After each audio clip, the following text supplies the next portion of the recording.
Allora, prima di sentire il sindacato che cosa deve dire al proposito con dei dati anche abbastanza freschi delle valutazioni, volevo sentire Angela Stoppato, perché lei è imprenditrice, ha una struttura alberghiera, tra l'altro è presidente del consorzio, per cui ha una situazione in mano anche di dati, avete fatto proprio delle valutazioni recenti che riguarda queste tematiche e poi come si pone anche nei confronti dei temi che abbiamo affrontato, perché è una questione abbastanza... Complesso dopo tutti questi interventi. Allora, una cosa che mi viene da dire da imprenditrice è sicuramente quella che il Job Act può in qualche modo gestire, chi un lavoro ce l'ha già, ma difficilmente creerà posti di lavoro. Quindi concorde nella linea I posti di lavoro si creano sviluppando l'impresa, come diceva giustamente Maurizio, anche attraverso la creazione di zone franche che possano facilitare anche lo sviluppo e gli Quindi investimenti. concorde anche col discorso delle zone franche, eventualmente da... Sì, anche se giustamente servono per attirare nuovi investitori, ma dovrebbero servire anche per trattenere invece le imprese venete. E ne parlo anche come imprenditrice di un turismo che scusate, di un settore che è impossibile delocalizzare, che è proprio quello turistico. La Regione Veneto è la prima regione turistica d'Italia per arrivi e presenze. E in questi ultimi anni forse non sono stati fatti sufficienti investimenti e anche noi come imprenditori ci troviamo un attimo in difficoltà, per cui sicuramente la creazione di nuovi posti di lavoro passa per lo sviluppo dell'imprenditoria, adesso io mi riferisco a quella turistica in particolare perché mi è più vicina. Sì, questo è un lavoro che può essere fatto per quanto mi riguarda anche attraverso proprio la promozione turistica. Noi nel bacino termale Euganeo abbiamo chiuso un 2014 tutto sommato positivo, abbiamo un timido accenno alla crescita delle presenze e degli arrivi e credo che questo sia importantissimo in una situazione come questa, soprattutto rispetto ad altre zone termali che invece sono in perdita. Quindi questo avviene investendo grazie sia a un privato ma anche a un pubblico che ci crede. Per quanto riguarda invece la parte pubblica devo concordare con molti di loro, sicuramente all'imprenditore serve una burocrazia più semplice, più accessibile e più trasparente. Siamo sommersi dalle carte, ogni giorno abbiamo una carta nuova da presentare e sicuramente si può intervenire, anche questo fa parte del programma di Flavio Tosi, sulla puntualità dei pagamenti, amministrando anche un ente che lavora moltissimo con il pubblico come il Consorzio Terme Euganee. Per prima mi trovo a dover gestire la criticità di avere un ente pubblico che paga a volte anche a un anno e mezzo. Cioè, il discorso dello split payment, il discorso dell'IVA, anche quello è stato un problema per voi, no? Sì, è stato un problema sull'IVA in particolare. Come consorzio noi abbiamo un altro problema ancora, che è il recupero del credito, che attualmente è praticamente impossibile e quasi del tutto in perdita perché c'è una rotazione di anno in anno adesso. Posso farle una domanda? Come imprenditrice, no? Come candidata alla regionale, lei ha un'impresa, rappresenta delle imprese importanti. Allora, se lo Stato le dicesse, guarda, io mi trattengo di questo 55% di tasse, una parte la destino a te, il tuo consorzio, per promuovere il tuo consorzio nell'India, in Vietnam, nel mondo, lei pagherebbe più volentieri le tasse? Beh, credo che in generale le tasse si pagherebbero più volentieri se poi si ottenessero dei risultati come anche in altri Sì, perché paesi. immagino che la promozione già la si fa, però ecco, se lo Stato, ecco, che poi forse questo è il concetto, no? I soldi destiniamoli verso un'attività anche di lobby verso quelle imprese che vanno. No, ma è la realtà dell'imposta di soggiorno che è stata applicata anche sui nostri territori. Poi nell'ultimo biennio avevamo raggiunto un accordo per cui una quota parte dell'imposta di soggiorno veniva investita proprio nella promozione e manifestazioni del territorio e questo ha dato dei risultati.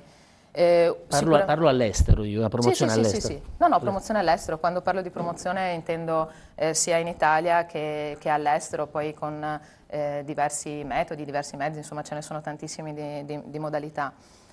Questo sicuramente ha portato un risultato perché se abbiamo effettivamente accresciuto le presenze sul nostro territorio è dovuto anche a una forte collaborazione e anche a investimenti importanti che sono stati fatti andando ad attingere proprio anche a questa risorsa. Quindi favorevole anche eventualmente questa destinazione specifica per agevolare, diventano tasse di scopo, è una insomma, tassa però di tanto scopo, così non avviene. è una tassa di scopo. Come imprenditore dall'altra è vero anche che pesa poi nel momento in cui si fa la vendita. Però sì, è importante che ci sia un coordinamento su questo, tra il pubblico e il privato. No, dopo torniamo su alcuni temi, voglio dare la parola anche al CGIL. Subito così di brutta, sì, perché dopo mi serve, siccome c'è stata parlata anche di autonomia e indipendenza, volevo far aggiornare i nostri telespettatori sulla consulta, che cosa ha deciso, per poi sentire anche la lista Tosi, la Lega, cosa ne pensano a proposito, per cui mi interessa puntare l'accento su questa questione. Io faccio un passo indietro, torno ai temi del lavoro e non solo del lavoro, perché sono stati affrontati parecchie questioni importanti. Innanzitutto concordo anch'io con una cosa detta all'inizio, c'è un grande scarto tra la propaganda, ovviamente soprattutto di chi governa, insomma è più facile farla da parte di chi governa la propaganda a tutti i livelli, e la realtà.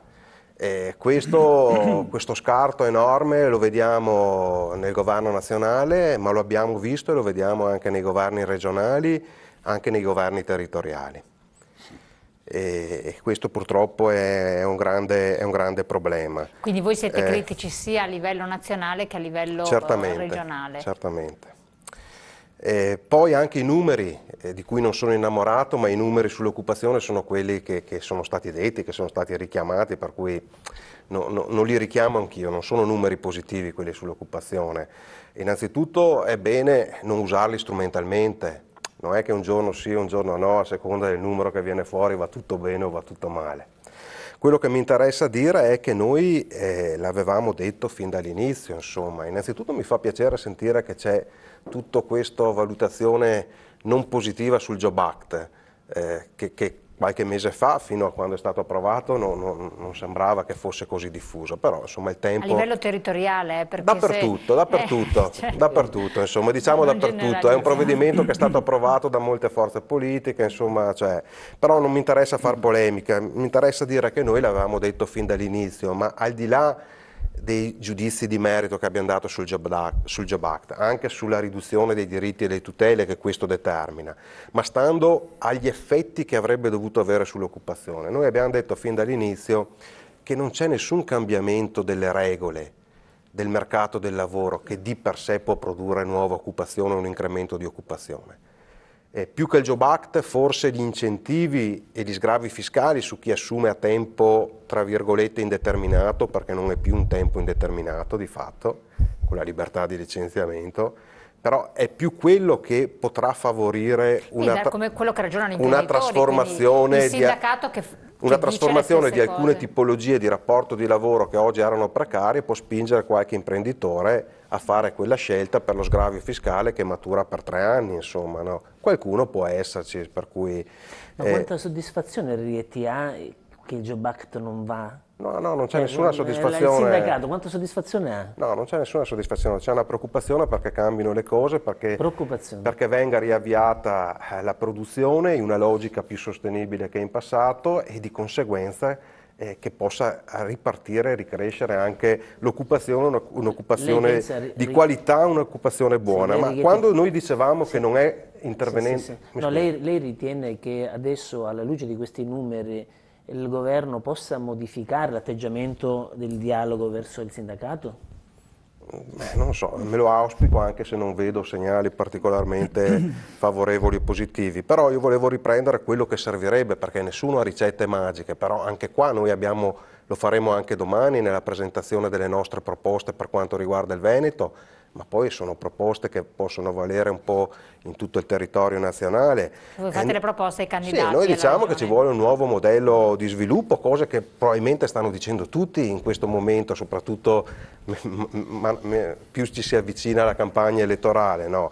Però quando parliamo di un nuovo modello di sviluppo sostenibile è un'occasione che la crisi potrebbe determinare, di ripensare a come e a cosa si produce. Quali sono i fattori su cui voi... quello che si dice, energie rinnovabili, infrastrutture digitale più diffuse nel territorio di cui c'è un estremo bisogno, specializzazioni di prodotto, puntare sulla qualità e non sulla riduzione del costo del lavoro, sulla compressione dei diritti come per molti anni si è fatto anche nel nostro nord-est, anche nel nostro territorio.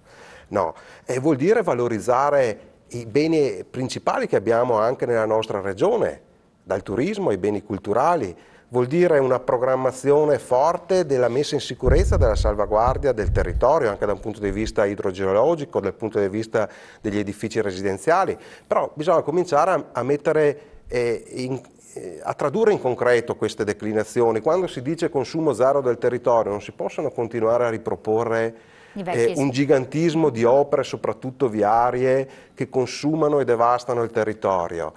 Quando diciamo basta a un uso sconsiderato del territorio, bisogna puntare e incentivare sul ristrutturazione dell'esistente, sul riutilizzo dell'esistente, non continuare a fare piani regolatori che danno altre opere di urbanizzazione. Io prima di andare a pubblicità, lei ha buttato 2 o 3 punti. Come assessore, è investito che cosa risponde alla provocazione? Non era una provocazione. Anzi, è la linea che si è preso nell'ultimo periodo in quella che è un'incentivazione degli investimenti. Certo, servono le risorse, ma forse non servono le risorse, serve poterle spendere. Perché noi abbiamo Voi l'avete fatto o no questo? Cioè, abbiamo iniziato un percorso che ha dato delle priorità in base alle risorse disponibili. Il problema è il patto di stabilità. Noi stiamo avendo forti problemi nel pagamento delle imprese che hanno realizzato le opere e questo è assurdo. Noi abbiamo siete bloccati. Noi abbiamo fermi in Cassa Centrale a Roma, perché adesso tutti gli enti locali hanno dovuto concentrare le risorse e non prendono niente, gli interessi lo prende lo Stato.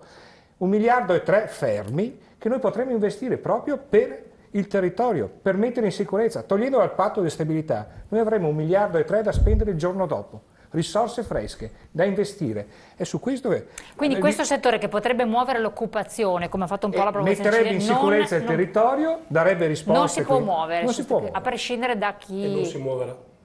Beh, quando hanno voglia lo muovono, perché lo chiamano grandi opere e lì si muove tutto e andiamo contro deroga, l'Expo ne ha tolte 78 di deroga. Là si muove anche... E quindi è una scelta sempre politica e quindi del governo. A che livello? Del governo? Certo. Decidere che cosa vuole fare, perché la sicurezza dei cittadini, tutto quello che è il dissesto idrico che abbiamo nel Veneto, uno può decidere che è importante quanto fare il TAV, quanto fare l'Expo o fare altre cose, quindi sono sempre scelte di priorità. Io correggerei un'altra cosa, i soldi ci sono, è la scelta di come spenderli, perché quando la regione è imbloccata a questo punto, ma sono sempre scelte che arrivano dal governo e comunque anche noi come regione possiamo fare delle scelte. Abbiamo deciso che le province sono diventate di secondo livello.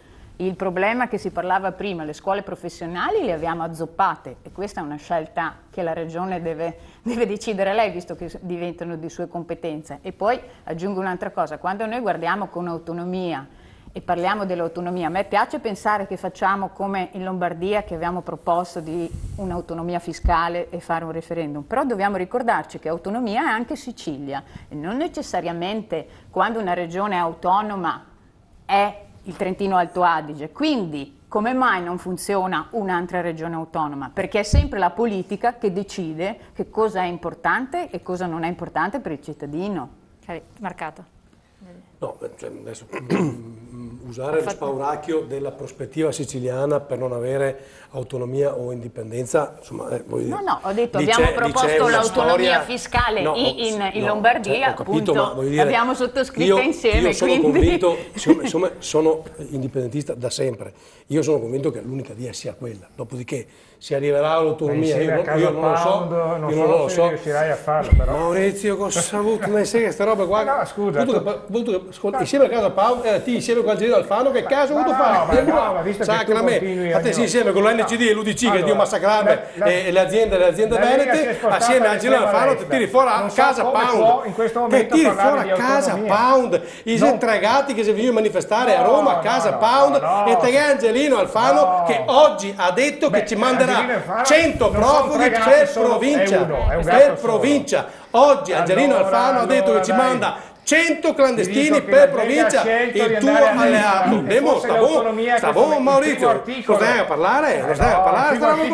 Anche se sia alleato quel peso ratatouille che è il mondo, perché Angelino Alfano, il segretario, è il tuo alleato, Italia che ha appoggiato a parte la stoccatina, sono un po' puerile di Maurizio. ritorniamo al tema. No, perché noi parliamo veramente di alleanze. Ritorniamo al tema. Allora, io credo che quella sia la via. Dopodiché c'è un modo giusto per fare le cose e un modo sbagliato. Adesso, la Sicilia ha una storia particolare, non dimentichiamoci che lì la mafia è in ogni gangolo istituzionale, non che qui manchi, siamo stati bravi anche qua in Veneto. a fare anch'io mi associo. Ho detto non che qui manchi, anche qui abbiamo delle belle situazioni e insomma anche la cronaca ha parlato di 'ndrangheta, di Calabria. No, purtroppo Sappiamo di cosa stiamo parlando. Sono infiltrazioni mafiose pericolosissime anche qui. Sono convinto però che quella sia l'unica via, perché Maurizio diceva giustamente il patto di stabilità si blocca i soldi, sì, ma nessuno li sbloccherà mai, il patto di stabilità non lo cambierà mai nessuno finché rimane questa struttura di paese. Quindi noi stiamo parlando, cioè, mi rendo conto, mentre parlano anche i colleghi, ma anche quando parlo io, stiamo tutti proponendo, come dire, delle limature, quando in realtà è la struttura complessiva di questo paese che non funziona. Noi possiamo fare tutte le regole, tutte le fantasie, le alchimie che vogliamo, ma finché rimane questa struttura statale non andiamo da nessuna parte. Questa è la preoccupazione forte che abbiamo, anche perché mentre tutto il mondo in qualche modo sta riprendendo, anche i paesi attorno a noi stanno riprendendo, noi non stiamo riprendendo. È chiaro che fra 2 o 3 anni, quando l'economia tornerà a galoppare, perché è sempre stato così, noi andremo a traino. Il problema è che non avendo fatto le riforme che servono, alla prima minima crisi noi torniamo indietro di 100 anni, mentre gli altri che sono equipaggiati sono in grado di affrontare le crisi. Dobbiamo andare in pubblicità, solo una battuta per chiarire. L'Istatosi, l'autonomia e l'indipendenza dove la mette? Rimane al primo posto come Veneto.